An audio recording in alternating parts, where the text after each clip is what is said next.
Crystals, can they protect you from psychic harm?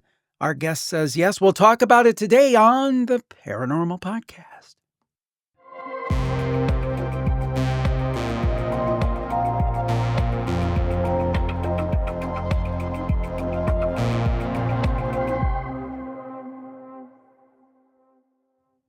Welcome to the Paranormal Podcast. I am Jim Harold and so glad to be with you. And if you followed the shows, you know that many times we talk about the topics of crystals. Now, I'm not deep into crystals, but I do have a few here on my desk and I'm very interested in it. And with different subjects, we have our go-to guests. And there's no question when it comes to the question of crystals, our go-to guest is none other than our guest today, Nicholas Pearson. We're so glad to have him with us. Nicholas has been immersed in all aspects of the mineral kingdom for more than 30 years now. He is an award-winning author of multiple books, including Crystal Basics. He also offers classes online and in person around the globe, and we're glad to have him with us. Nicholas, welcome to the show. Good to have you again on the program. Thanks so much for having me back. I've been looking forward to this.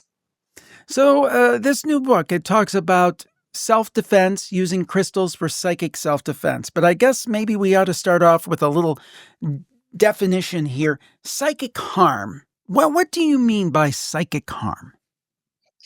So I think throughout history, we collectively, as a species, have noted that the world is inherently full of hazards.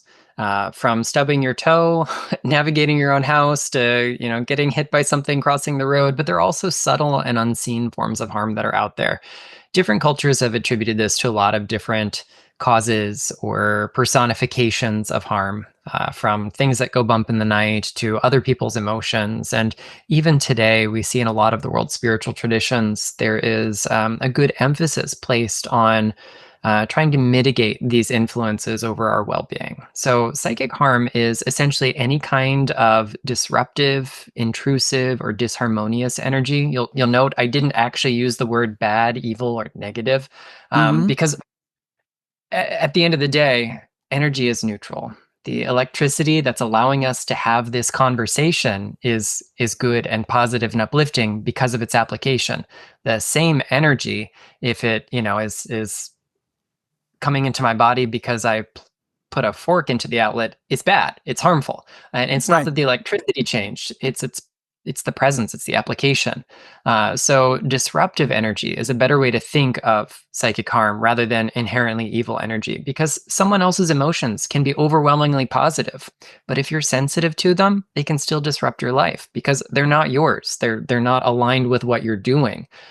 So I'm really working on kind of shifting that narrative away from good energy versus bad energy and just energy that is helpful and energy that is harmful because it is displaced or unwelcome. I'll try to watch myself during the interview. It's kind of the tendency to say good or bad, so I'll try to stay away from that. So, okay, when you talk about psychic self-defense, what are some of the different ways through history people have protected themselves psychically? And then also, where do crystals enter the picture? We can find some of the earliest kind of religious and magical artifacts that long predate written history that suggest they had an apotropaic or protective kind of quality to them. So, maybe they were remarkable bits of rock, things that were naturally pierced with a hole, or some sort of unusual fossil that, bore a kind of unusual form that resembled life, or even minerals themselves with their regular and predictable geometry.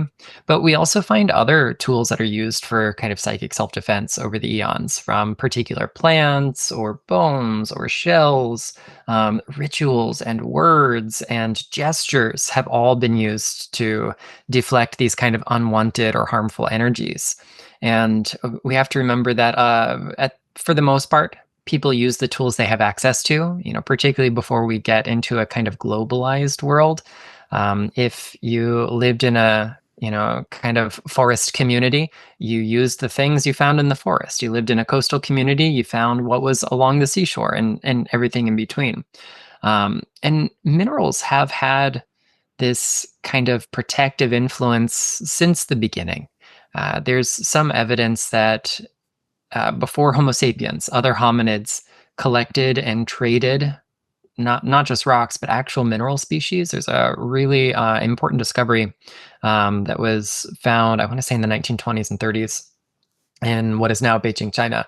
And one of the hominids they found had evidence of like mining quartz crystals and trading quartz crystals, and they were buried with these crystals that were not endemic to the earth they were placed in.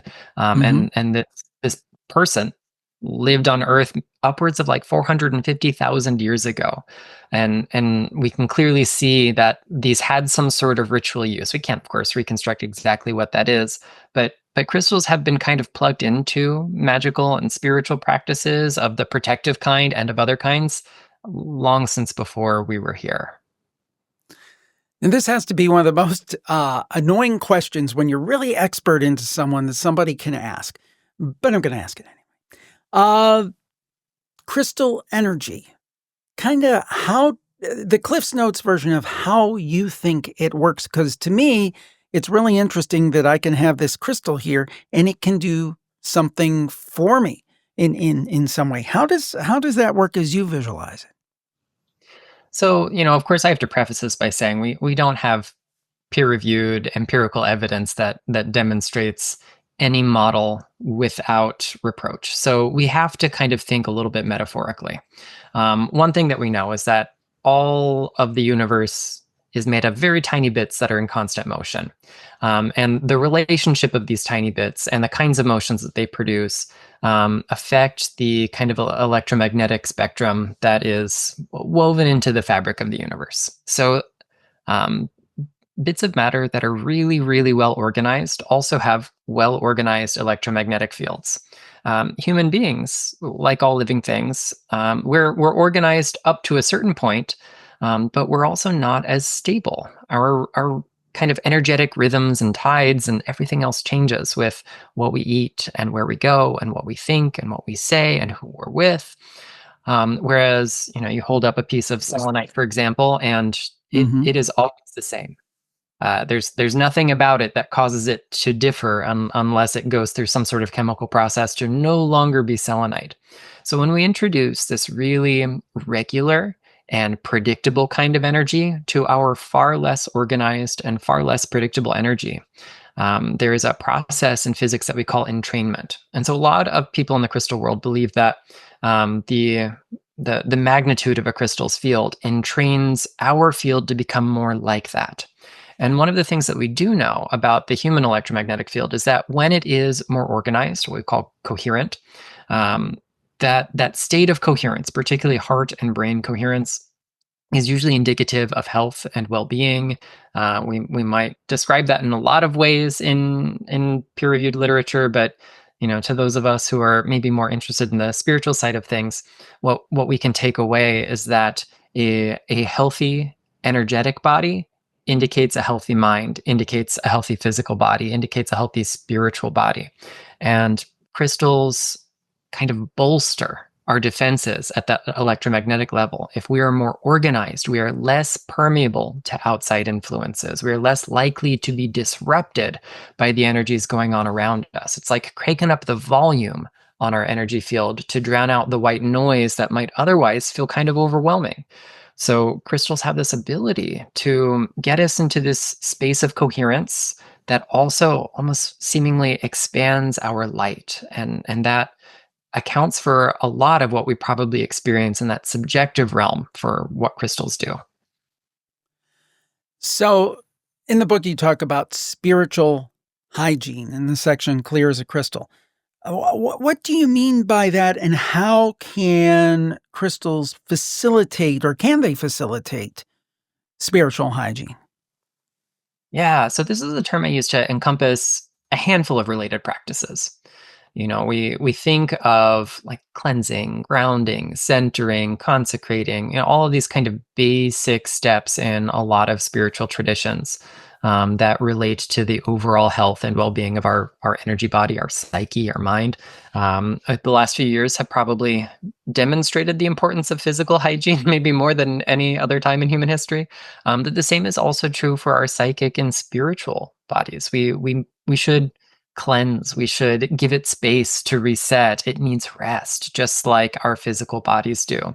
So spiritual hygiene encompasses a handful of practices. On the one hand, all of the things that we do for our crystals, we can also do for ourselves. So if we get a new stone from the store, we have no idea where it's been and who's touched it beforehand, so we cleanse it.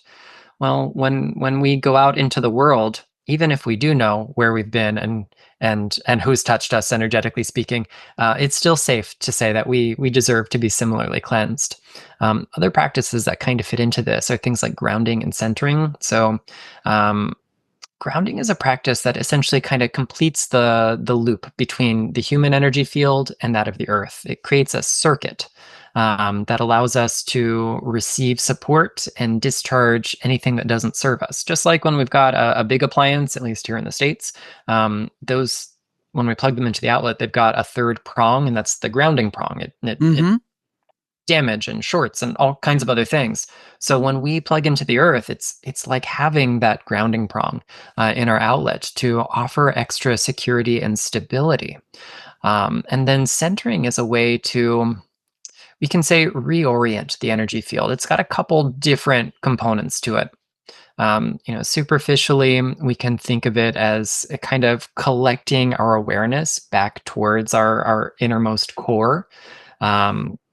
But it also helps establish a healthy perimeter. If our innermost core is in communion with all other parts of us on an energetic level, then the outer edges of our awareness, the outer edges of our whole being are still communicating with that inner part.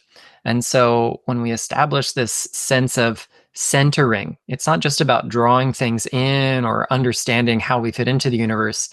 It also creates healthy boundaries, because it allows the periphery and the center to talk to one another, to know what's going on with one another. So there's some kind of like hidden components to when we do these things. I'm always amazed by how knowledgeable you are, but how many little nuances there are about crystals. And something I wouldn't have necessarily thought about is safe storage and carrying your crystals. Um, what's that all about? What do you mean by safe storage, and why is that so important? How would one go about carrying? I would have been kind of the layperson, ignorant guy of crystals I am. I just like put them in my jacket pocket or whatever. But it sounds like really more is optimal. So tell us about Yeah. that. I mean, at the end of the day, if you have a practice that works for you and it's damaging neither you nor your crystals, keep up with it. But let's say you want to carry a couple pocket rocks, and one of those is black tourmaline, another is selenite. They're such a great dynamic combination. Black tourmaline is a lot harder physically than selenite is. If we look at them on the Mohs scale of hardness, selenite is soft enough to be scratched by our fingernail. Tourmaline is pretty comparable to quartz. So that tourmaline is going to scratch the heck out of that selenite. So those are some physical considerations that we don't always take into account when working with crystals. And as far as the storage bit goes, there's some like practical things that we can also, not just the hardness. If I put these two things in the same pouch or same box or same jar or container, whatever we're using, might they scratch each other? But we can also think about what are effective ways to store and sort things so we can find them for later. What is going to put the least amount of physical stress on my crystals, and also the least amount of psychological stress for when I want to find them. And funny story, since writing this book, I got hired to work at the Earth Science Museum that I worked in college. So now I'm actually in collections management as mineral tech. And a significant portion of my job is dealing with bad storage. There were things that went into temporary storage 20 to 30 years ago that are still in temporary storage today. And because of that, I'm dealing with physical damage, degraded labels, all other kinds of issues. So I'm very much observing the proof of what happens when we don't think about these kind of practical and mundane considerations in a timely fashion. So please learn from the error of my day job and care for your crystals more than just energetically. Yeah, actually, I have my own crystal storage issue. I had some crystals I used to always keep on my desk. I have some here now, but I had some other ones, and we moved about 4 years ago, and they're still in a box somewhere, and I can't find them. So, from that standpoint, I definitely think it's very important. Is it also important from the standpoint? Is it can you actually kinda defeat the purpose of one crystal with another? Are there certain crystals that are incompatible and, you shouldn't carry them both around, they kind of cancel each other out? Is that a thing? I love this question. There are a few ways that we can kind of look at this, and I want to like take a step back and look at the big picture first. Sure. So if we think about the geosphere, the part of the Earth that is geological processes and products, every known mineral species, at least that we've found on Earth, coexists as part of the geosphere. So in some way or another, every crystal is touching other crystals, which is touching other crystals. So eventually they form a more or less contiguous mass, and they contribute to the health and well-being on a physical and energetic level of the planet as a whole. So theoretically, all crystals get along in one way or another. But then there's that pesky human component, right? We are such volatile beings, so capricious. We might find individual combinations that don't work for us, but might work really well for someone else. I often liken it to combining foods. So if you really love chocolate and you really love peanut butter, that's a great combination for you. If you really love chocolate and you're allergic to peanut butter, that is a really bad combination for you. So crystals don't inherently cancel one another out, but we do have some other considerations that we've got to think about. How do these two stones work in relation to my goals? How do they feel when I combine them for me? Am I willing to put in the work for these things? And sometimes the answer is no, and that's okay.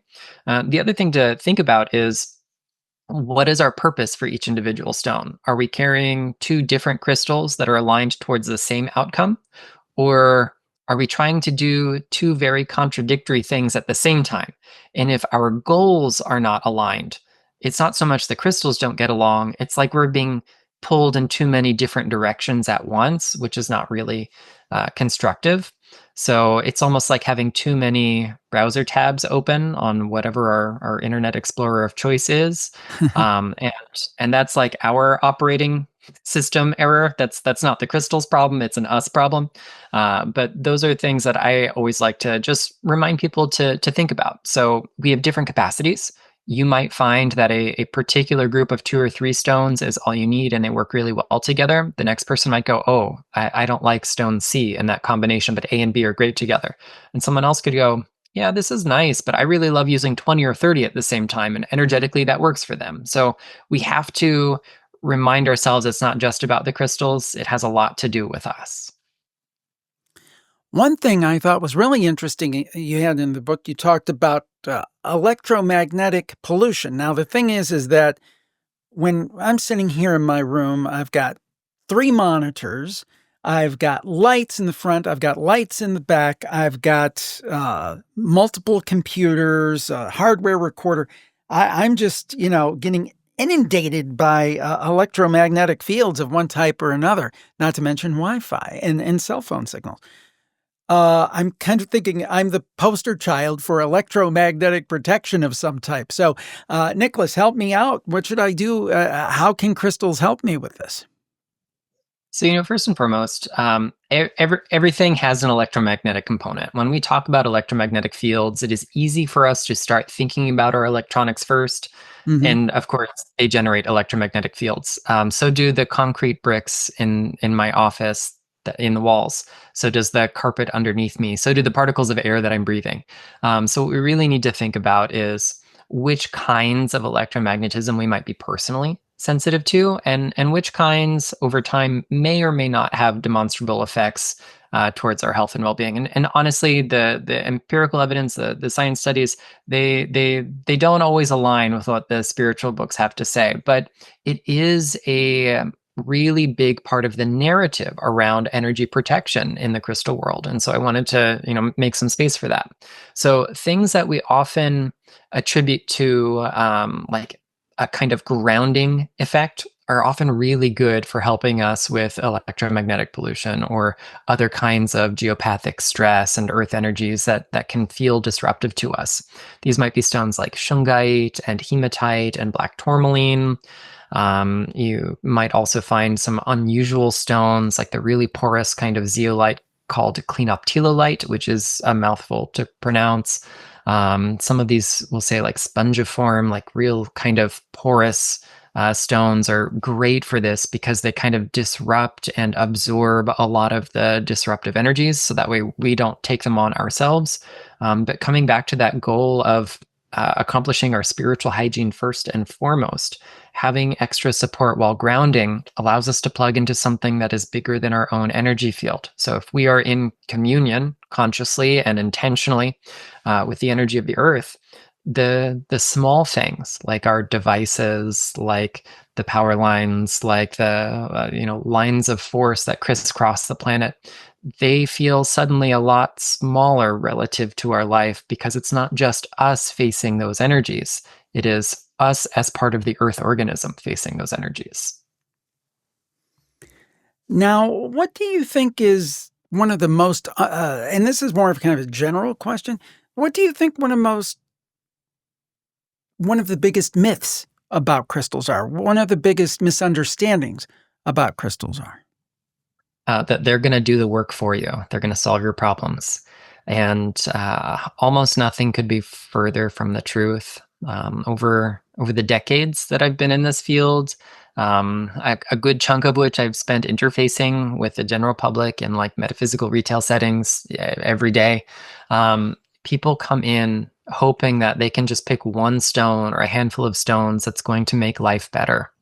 And I think a really good analogy is kind of like if you want your physical body to change, you get a gym membership, but unless you actually Right. go to the gym, nothing happens. Like you can have the most expensive gym membership there Yep. is, and your life doesn't change in any quantifiable way unless you I've seen actually that show up happen for it. before in my own life. Yeah. I'm also speaking from experience here. So when it comes to like crystals, the goal here is to think of them as catalysts. A catalyst is something that lowers the amount of effort or energy required to achieve a particular outcome. It doesn't take the amount of effort to zero. So it's not making the effort unnecessary. It's just making it easier to accomplish. You can make massive changes in your body without the gym membership. You might have to work a little bit harder to get there, work a little bit more creatively to get there. And it's kind of the same. We can make change in our life without crystals, but they can also help us augment our focus and shift the energies around a situation and maybe just make it a little bit easier to get through some of our own um, obstacles to transformation, but they don't eliminate the obstacles altogether. Now, Nicholas, you talk in the book about psychic attack. Well, I mean, how do you even know that you're really under psychic attack? And maybe explain what that is. Yeah, that's a really great question. So, psychic attack is a term that I use to describe like a family of related phenomena, and different cultures have different names for these kinds of things. It can be something intentional, it can be something unintentional, but functionally, it's when an outside influence causes harm to us on an energetic level. So this could be a kind of emotional vampirism. I'm sure we all have that one friend that no matter how much we love them, every time we spend a significant amount of time with them, we feel more unsettled or more fatigued or more Yes. depleted. Yeah. And it doesn't change the fact that they mean well or that we love them, but Right. um, it's just that there's a kind of emotional drain there. In different cultures, we also see like the evil eye, which is usually fueled by jealousy or envy or similar kinds of emotions. And so it's thought that by the power of the eyes, these energies can harm us. And this is such a kind of cross-cultural thing that we see a variety of ways to remediate it, a lot of different amulets to prevent it, even gemstones being used in similar situations. Ill wishing, someone cuts you off in traffic and you go, I wish you would just get into an accident. We don't really hope that person gets injured, but those thoughts are energies and they trickle out Yeah. into the universe. I've never thought have never thought that, but I will admit I hope they get a flat tire. I hope they get pulled, especially really not just. I just want to be clear. I'm not a nasty guy that goes around wishing people ill, but like if it's a dangerous thing, it's like, boy, I hope the cops pull him over or something like that. But anyway, I digress. Go ahead. I'm sorry. Yeah, absolutely. And it's such a normal human phenomenon to do, right?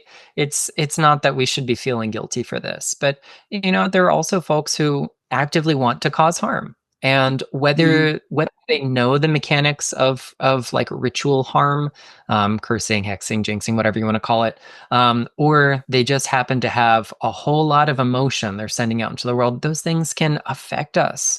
And when our energy bodies get depleted by this, when they feel as if they're under attack, our mind, our body, our the rest of us also kind of happens to go the same way. So the signs of psychic attack, I think it's really important to clarify a couple things up front. A lot of these, we'll say, symptoms of psychic harm overlap with other phenomena, including things related to our mental and physiological health. So it is really important that we don't conflate the two. So the other thing to think about is we want to consider the relationship of cause and effect here. So some of these signs of psychic attack can also be signs of really mundane things. Uh, just a sense of bad luck or being out of step with time. Do you just always leave the house late? Because if that's a you problem, you're not under psychic attack. Feeling really depleted, having bad sleep. Are you staying up late every night and eating a gallon of ice cream? That's also probably not psychic attack. So when we look at these kinds of symptoms, we want to look for things that have no apparent cause, things that seem to happen more or less out of nowhere. And it's not just one or two things on that list that's described in the book on the combating psychic attack chapter, but it's when we start to see them compound, when they build up, when we're checking lots of things off that list, especially unusual things that don't normally impact us. That's often a good sign. And the best advice that I can give anyone who starts to notice these patterns is to take a step back and first and foremost go, what else could be causing this?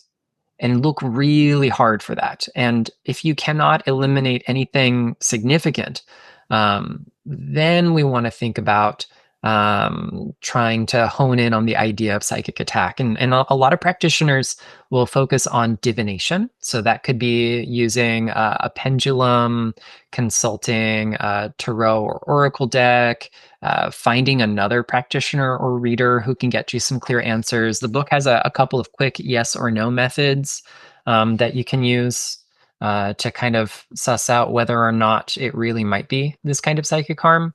And I like things that give us really clear, concise yes or no answers. So that way we don't get stuck in interpretation paralysis and go, well, this card could mean that we are, but that card means maybe we aren't. And at the end of the day, if you don't find yourself to be a really confident dowser or tarot reader or diviner of any kinds, outsource it to someone who knows you well enough, but not so well that they're going to be like invested in the storyline. I definitely don't recommend finding your local corner shop inexpensive palm reader and having the opening question being, "Am I cursed?" Because they're probably going to profit off of saying yes, because they'll want to sell you the remedy. But go in with an open mind and just say, "Hey, I've got some unusual stuff going on in my life, and I'd really love some clarity on what that is." Less is more in a situation like this, and just see what comes forward, and then take next steps from there. It is important that as long as we have a trustworthy source of divination, that we invest in the answer. And if the answer is no, like there's no harm in enacting rituals of cleansing or protection, because there's a saying that we use in the kind of occult sphere that whether you are cursed or only think you are, the remedy is the same. So even if there really isn't an external source causing us problems, the number one influence, the number one perpetrator of psychic harm in everybody's life is themselves. how many negative thoughts do we have about ourselves? How many unmet Mhm. expectations do we have of ourselves? So we can still go through the motions of protection and psychic self-defense and spiritual hygiene and all the likes, even if there isn't an outside force, this ominous presence that is out to get us, because our subconscious is sometimes out to get us, and we can still benefit from those rituals. No, that's an excellent point. Sometimes we're our own worst enemies. Now, something I thought would be kinda neat if you can do this, and I don't know if you can, if you have some crystals there and maybe for the video audience, and we'll try to describe them to the audio audience, do a little bit of show and tell, and if you have any, I don't know that you do, but if you do have some there that play into, psychic protection, if you could show us some of those and talk about their, their aspects and their properties and so forth, and why they fit. Does that make sense? Will that work? Yeah, absolutely. I always All have right. rocks nearby. All right. um, Well, give us a few. So let's start with what I think is probably one of the most popular ones on the market for protection. This is what we call black tourmaline. The tourmaline group is a really rich and diverse group of cyclosilicate or ring silicate minerals. And black tourmaline is a species that we know as schorl. It is one of the more iron-rich members of the tourmaline group. This has a really stabilizing influence on the energy field. Think of it as almost like a cosmic garbage disposal by Hmm. connecting our field so clearly and directly to that greater energy body that is the planet. We have a safe outlet to discharge and break down the energies that don't serve us. It's not necessarily about building a wall nothing can pass through. That is sometimes an effective form of protection, but oftentimes it isn't. We don't want to be stuck stewing in our juices all day long. Think about like the wilty spinach that you have left over, and it's not bad enough to throw it away, and you're not going to use it tonight for dinner. So you seal it up and you pop it in the fridge, and then you forget about it. And a week later, what happens? It's in really bad shape. When we create impermeable walls around us, it's not just keeping things out, it's keeping things in. And again, we are our own biggest source of psychic harm. So that's not necessarily beneficial. So I love that this has such a clear outlet for purifying and transmuting the energies. Another one that I really love that has a kind of great purifying effect is fluorite. This is a piece of what they call Blue John fluorite that comes from Derbyshire, England, one of my favorite varieties. Fluorite brings a sense of order and stability to the mind. It can really address those internal sources of psychic harm. The banded fluorites and rainbow fluorites are often associated with like teasing out the things that don't belong in our energy body, cleansing and clearing the different layers or bodies in the aura, so that way we can prevent those things from working their way inwards towards the core of our being. One of my favorites for protection, one that I'm wearing right now around my Mhm. wrist, but also always by my computer because I use the computer to interface with the world like this, is labradorite. This one is Ooh. yeah. So from one angle, it's kind of a gray, some species or some specimens look black or brownish, but when we catch the light just right, it creates this kind of diffraction. And it's a lot like an Blue-green, yeah. oil slick on water. And so that is caused by a kind of twinned crystal structure that forms these layers called laminae, like the word to laminate. So they're bonded together really, really strongly. And they're of varying thicknesses. So as light passes through, different wavelengths of light will kind of get scattered by the corresponding layer of that stone. So, really thin layers are going to be blue and violet and pink light that it reflects back at us. Whereas, the kind of medium length will be gold and green and the longer ones red. So, what this stone does is it only selectively allows certain wavelengths of light to pass through, to be absorbed or reflected out. And it creates this kind of selectively permeable membrane around us that filters out harmful energies, disruptive energies, while allowing the good stuff to come and go. We want to be able to freely express joy and gratitude and love and kindness and compassion. And we want to receive those things from the world.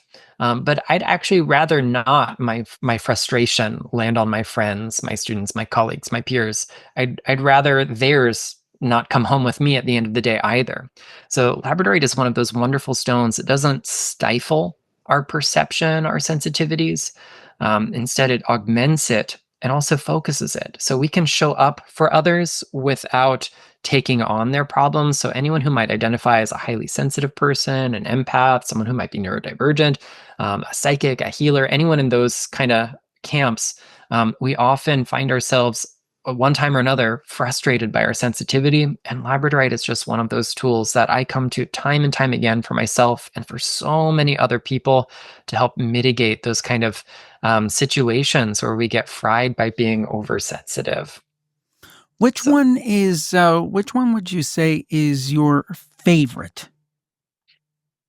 specifically for protection, it's probably a tie between the labradorite that I just showed you and Preseli bluestone, which I don't have a piece nearby for once. I actually borrowed my desk piece to go somewhere else, but I'm wearing it here. I don't know how well that'll show up on camera, Yeah, but we can see it. We can see it. Yeah. this is one of the primary stones in the construction of Stonehenge, among other megaliths. It comes from Pembrokeshire in Wales, in a place called Mynydd Preseli, or the Preseli Mountains. They're more like generously tall hills than they are like mountains, but this is a really ancient rock that has been metamorphosed and transformed by all kinds of geologic events, and it has a kind of unique quality to it. Oftentimes, we see crystals either being very anchoring and grounding, or very uplifting and expansive, what some people will call high vibration or high frequency crystals. And somehow, Preseli Bluestone does both of those things beautifully, symbiotically, synergistically, without one canceling the other out. So it helps us stay very rooted while still being open to the higher planes. It is thought that maybe one of the reasons that it was chosen was for the little ophites, the Mhm. oikocrys, little white splotches that are on there of things like feldspar and quartz, because when freshly broken or when polished, they almost look like stars against the night sky. And, the star is a symbol of celestial hope. It's our wishes being made manifest. They are repositories of wisdom. There are mythologies in our constellations. There's wisdom among the stars. And so this is a stone that also connects us to those streams of wisdom and transformation. And I have a really long and ongoing relationship with this crystal, this rock, and I look forward to continuing that for years to come. Well, we look forward to continuing talking with you when you have a new project on crystals. It's always enjoyable. You're so knowledgeable about this. It's amazing to me that someone knows this much about crystals, but Nicholas Pearson certainly does. And if you're interested in crystals, you should check out Crystals for Psychic Defense: 145 Gemstones for Banishing, Binding, and Magical Protection. Nicholas, where can people find the book and more information about everything else you do, your website, your classes? Thank you. Thank you so much for having me. If anyone wants to grab a copy of the book, you can find it hopefully anywhere books are sold, your local independent bookseller or metaphysical shop. I'm sure would be happy to order it if they don't have it. Of course, you can find it in all the big box stores, Barnes and Noble and Amazon and everywhere else, depending on where you are in the world. If you want to learn more about my books, about my work, my teaching, my calendar, you can find all of that at my website, which is theluminouspearl.com. Always a pleasure to have you on the show, Nicholas. Thank you so much for being a part today of the Paranormal Podcast. My pleasure. Thanks for having me. And thank you so much for tuning into the program. We certainly appreciate it. If you enjoy what we do, please subscribe to the YouTube channel, because I think we have some of the best guests out there, and we'd like to get those numbers up also. The audio podcast, if you're listening that way, this will be our 20th anniversary in July. Thank you for that. And please text a link to this show to a friend of yours who you think might like it. Tell them. Put it on Reddit. Put it on Facebook. Put it on your favorite social media outlet. That would help us so much. We'll talk to you next time. Have a great week, everybody. Bye-bye.